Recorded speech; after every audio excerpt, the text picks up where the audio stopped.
Hi అండి. Hello. ఈ వీడియోలో నేను మాకేదైనా ట్రిప్ ఎలా జరిగింది, మేమక్కడ వెదర్ ఎలా ఉంది, ఎలా వెళ్ళాము, ఆ వెళ్ళే వే ఎలా ఉంది, ఎవ్రీథింగ్ నేను ఈ వీడియోలో డిస్కస్ చేయాలనుకుంటున్నాను. మేము ఈ ట్రిప్ ఆగస్ట్ థర్డ్ వీక్‌లో వెళ్ళాము. వర్షాలైతే చాలా ఉన్నాయండి. వెళ్ళిన ప్రతి చోట అడుగడుగున ల్యాండ్ స్లైడ్స్ కూడా ఉండే. మా ట్రిప్ ఢిల్లీ నుంచి స్టార్ట్ అయింది. ఢిల్లీ వరకు. సో, డే 1 మేము ఢిల్లీ నుంచి మార్నింగ్ 11 ఆ టైంలో హరిద్వార్‌కి వెళ్ళిపోయాము. ఈవినింగ్ హరిద్వార్‌లో దర్శనం చేసుకొని, అక్కడ గంగా హారతి చూసి ఆ రోజు నైట్ అక్కడే నిద్రపోయాము.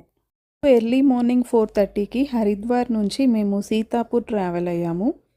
అది ఆల్మోస్ట్ మార్నింగ్ 4:30కి స్టార్ట్ అయ్యి మేము మిడిల్‌లో లంచ్ చేసుకొని, అక్కడక్కడ రుద్రప్రయాగ్, దేవప్రయాగ్ అవి విజిట్ చేసుకొని, నైట్ సీతాపూర్ వెళ్ళేసరికి ఆల్మోస్ట్ 10 అయింది. మిడిల్‌లో ల్యాండ్ స్లైడ్ వల్ల ఒక 5 అవర్స్ ఆగాల్సొచ్చింది. అలాగే సీతాపూర్‌లోకి ఎంటర్ అయ్యాక అక్కడ కూడా ఒక ల్యాండ్ స్లైడ్ అయ్యుండే. దానివల్ల ఇంకొక 2 అవర్స్ ఆగాల్సొచ్చింది. సో, మేము రూమ్ చెక్ ఇన్ అయ్యేసరికి ఆల్మోస్ట్ 12 అయింది. ఎందుకు సీతాపూర్‌లోనే మేము హాల్ట్ చేసామంటే నైట్, అక్కడి నుంచి ఒక 5 కిలోమీటర్స్ వరకు మనకు వెహికల్స్ ఉంటాయి. ఆ వెహికల్స్ డైరెక్ట్‌గా గౌరీకుంద్ వరకి డ్రాప్ చేస్తాయి. ఆ గౌరీకుండ్‌కి మనం సీతాపూర్ నుంచి గౌరీకుండ్ ఆ 5, 6 కిలోమీటర్స్ ట్రావెల్‌కి వాళ్ళొక 50 రూపీస్ ఛార్జ్ చేస్తారు. ఇక అక్కడి నుంచి మనకు కేదార్‌నాథ్ యాత్ర అనేది స్టార్ట్ అవుతుంది. ట్రెక్కింగ్ చేసేవాళ్ళు డైరెక్ట్‌గా ట్రెక్కింగ్ చేయొచ్చు. రోడ్స్ అనేది ఇలాగే ఉంటాయి. ఫస్ట్ 4 కిలోమీటర్స్ అయితే చాలా టఫ్ ఉంటుంది రోడ్.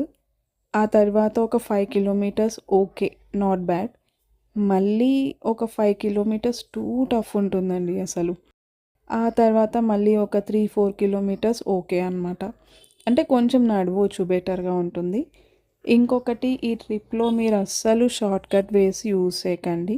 షార్ట్‌కట్స్ కూడా కొన్ని ఉంటాయి. పెద్ద డిఫరెన్స్ ఏముండదు. ఒక 2 కిలోమీటర్స్ డిఫరెన్స్ వస్తుంది. ఓవరాల్‌గా అయితే 20-22 కిలోమీటర్స్ వరకే నడిచామండి. యాక్చువల్లీ మనకు అక్కడ 16 కిలోమీటర్స్ అనే చెప్తారు. బట్ మేము క్యాలిక్యులేట్ చేసుకున్న దాని ప్రకారం మా వాచెస్‌లో చూపించిందయితే 16 కిలోమీటర్స్ అయితే కాదు. 20-22 కిలోమీటర్స్ ఉంది ట్రెక్కింగ్ అనేది. బ్రీతింగ్ ఇష్యూ ఉన్నవాళ్ళు అస్సలు ట్రెక్ చేయకండి. అస్సలు రిస్క్ చేయొద్దు. అలాగే ఇక్కడ ఆక్సిజన్ సిలిండర్స్ దొరుకుతాయి. ప్రతి షాప్‌లో అవైలబుల్‌గా ఉంటాయి. మీరు ఆక్సిజన్ సిలిండర్ వచ్చేసి 500 రూపీస్ ఉంటుంది మినీ. ఒకవేళ మీరు బ్రీతింగ్ ఇష్యూ ఉంటే మిడిల్‌లో అది యూజ్ చేసుకోవచ్చు. ఒకవేళ మీరు అది వాడకుండా అలాగే సీల్డ్ ఉంచారనుకోండి, మళ్ళీ మీరు అదే షాప్‌లో రిటర్న్ ఇస్తే మీకు 300 రూపీస్ రిటర్న్ ఇచ్చేస్తారు. మనం కొన్నది 500 కదా! 200 ఛార్జ్ చేసుకుంటారు. దెన్ రిమైనింగ్ 300 మనకు బ్యాక్ ఇచ్చేస్తారు. అది వాడకుండా ఉంటే. ఇంకొకటి, అక్కడ ఆల్మోస్ట్ ఎప్పుడూ రెయిన్ వస్తూనే ఉంటుంది. కాబట్టి మనం రెయిన్ కోట్ కంపల్సరీ మెయింటైన్ చేయాలి. అలాగే నేను స్పెషల్‌గా ఏం చెప్పాలనుకుంటున్నా అంటే, షూ వేసుకుండా ప్రతి ఒక్కళ్ళు షూ మెయింటైన్ చేస్తారు. ఎందుకంటే అక్కడ ఆ రాళ్ళు చెప్పులతో నడవడం కష్టమండి. అది చెప్పులు చాలా టఫ్ నన్నడిగితే. షూ కూడా వాటర్ ప్రూఫ్ తీసుకోవాలి. వాటర్ ప్రూఫ్ కాకుండా నార్మల్ షూ అయితే ఏమవుతుందంటే, మేము ఫేస్ చేసాము. ఏం కాదులే అనుకోని వెళ్ళాము. తీరా వెళ్ళాక అక్కడ వర్షం పడుతూ ఉంటే షూ తడిచి, లోపల సాక్స్ తడిచి, కాళ్ళు ఉబ్బిపోయి, గోర్లు డ్యామేజ్ అయ్యి చాలా ఇబ్బంది అయిపోయింది. సో, వాటర్ ప్రూఫ్ తీసుకోవడమే బెటర్. యాక్చువల్లీ మేము టూర్ వెళ్ళే ముందు సీటీఆర్ అని ఒక షూ చూసాము. అవి మన ఓన్లీ ముంబై, మహారాష్ట్రలోనే దొరుకుతున్నాయి. అవి 1500 నుంచి 2000 లోపు ఉన్నాయి. ద బెస్ట్ ట్రెక్కింగ్ షూ అంట అవి. ఇప్పుడు ఆర్డర్ పెట్టాము. మళ్ళీ ఎక్కడికైనా వెళ్ళడానికి యూజ్ అవుతుంది అని. 1500 నుంచి ఒక 2000 లోపే మనకి water proof trekking shoe best క్వాలిటీతో దొరుకుతున్నాయి. ఎవరైనా వెళ్ళాలనుకునే వాళ్ళు ఆ షూ ట్రై చేయండి. అవి ఆఫ్‌లైన్‌లో ఎక్కడ అవైలబుల్‌గా లేవు. మీరు ఓన్లీ మహారాష్ట్ర, ముంబై, పూణే ఈ ప్లేసెస్‌లోనే ఆఫ్‌లైన్‌లో అవైలబుల్‌గా ఉంది. ఆన్‌లైన్‌లో మాత్రం మనకెక్కడికైనా గూడా ఫెసిలిటీ అనేది ఉంది. కొరియర్ ఫెసిలిటీ అనేది ఉంది. ట్రెక్కింగ్ చేసేటప్పుడు చలి అయితే ఏం లేదండి. ఎందుకంటే ఆల్రెడీ మన బాడీ హీట్ అవుతుంది కాబట్టి అంత చలి ఏమి అనిపించదు. పైన మాత్రం చాలా చలి ఉంటుంది. ఇకపోతే ఈ ట్రెక్కింగ్ వచ్చేసి రోడ్స్ అస్సలు నార్మల్‌గా లేవు. ఇప్పుడు అక్కడ మేము పట్టుకొని నడిచే స్టిక్స్ ఉన్నాయి గదా! అందరి చేతిలో. ఆ స్టిక్స్ లేకుండా నడవడం చాలా కష్టం. వితౌట్ స్టిక్ ప్రెషర్ అనేది మన కాళ్ళ మీద పడుతుంది. అలాగే చాలా స్లిప్పరీ ఉంటుంది. ఒక్క సెకండ్ మనము అటు ఇటుగా ఉండి నడుస్తున్నామనుకోండి, స్లోప్ అనేది చాలా స్లోప్ ఉంటుంది. అప్పు కూడా చాలా అప్పు ఉంటుంది రోడ్స్ అనేవి. సో, జారిపోయే అవకాశం చాలా ఎక్కువ ఉంటది. అందుకని మీరు షూ విషయంలో కేరింగ్‌గానే ఉండాలి. ఆ స్టిక్ మీద ప్రెషర్ పెట్టి నడుస్తే మనం కింద అనేది పడము. ఎంత జాగ్రత్తగా నడిచినా కూడా చాలామంది స్లిప్ అవుతుండే. బట్ ఎవరు అయితే కింద పడలేదు. ఈ ట్రెక్కింగ్‌లో అలసిపోకుండా ఉండాలి అంటే, మనం ఎప్పుడైనా సరే ఒకే స్పీడ్‌లో నడవడం స్టార్ట్ చేయాలి.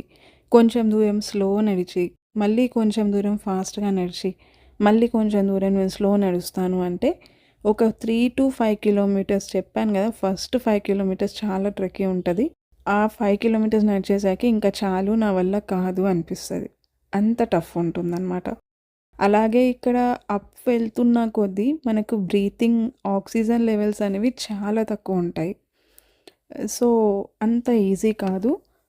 ఒకే వేలో స్టార్టింగ్ నుంచి మీరు ఒకటే వేలో నడుచుకుంటూ వెళ్ళేటట్టయితేనే అలసట అనేది రాదు. ఇక్కడ నడవలేము, మా వల్ల కాదు, అంత ట్రెక్కింగ్ మేము చేయలేము అంటే 3 ఆప్షన్స్ ఉన్నాయి. యాక్చువల్లీ హెలికాప్టర్ సర్వీస్ అనేది కూడా ఉంది. పర్ హెడ్ 8,000 అబోవ్ 60 కేజెస్ ఉంటే వెయిట్ దాన్ని బట్టి మళ్ళీ ప్రైజెస్ చేంజ్ అవుతూ ఉంటాయంట. అది కూడా మీరు ఒకవేళ బుక్ చేసుకున్నా కూడా వెదర్ అనేది ప్రాపర్‌గా లేకపోతే మీకు అమౌంట్ కూడా రీఫండ్ రాదు. అలాగే హెలికాప్టర్ ఫెసిలిటీ కూడా ఉండదు. మేము 20 మెంబర్స్ కలిసి వెళ్ళాము గ్రూప్‌గా. మా గ్రూప్‌లో సీనియర్ సిటిజన్స్ కూడా ఉన్నారు. వాళ్ళు 7 టైమ్స్ విజిట్ చేశారంట అండి కేదార్‌నాథ్. బట్ ఒక్కసారి కూడా వాళ్ళకి దర్శనం జరగలేదంట. ప్రతిసారి హెలికాప్టర్ ఇష్యూసో, డోలీ దొరక్కపోవడమో ఏదో ఒకటి వల్ల వాళ్ళు రిటర్న్ వచ్చేసారంట. ఇప్పుడు మాతో పాటు వచ్చింది 7th టైమ్ వాళ్ళు. వాళ్ళకి ఈసారి దర్శనం మంచిగా జరిగింది. మాకు స్పర్శ దర్శనం చేసుకున్నాం మేము. వీఐపీ దర్శనం జరిగుండే. ఎర్లీ మార్నింగ్ 2-3 ఆ మధ్యలో చేసుకున్నాము. రిమైనింగ్ విషయాలు నేను నెక్స్ట్ వీడియోలో కంటిన్యూ చేస్తానండి. ఇంకా చాలా విషయాలున్నాయి చెప్పడానికి. Thank you for watching. మా ఎక్స్‌పీరియన్స్ మొత్తం ఈ వీడియోస్‌లో చెప్పాలి అనుకుంటున్నాము. వెళ్ళే వాళ్ళకి యూజ్‌ఫుల్‌గా ఉంటుందని.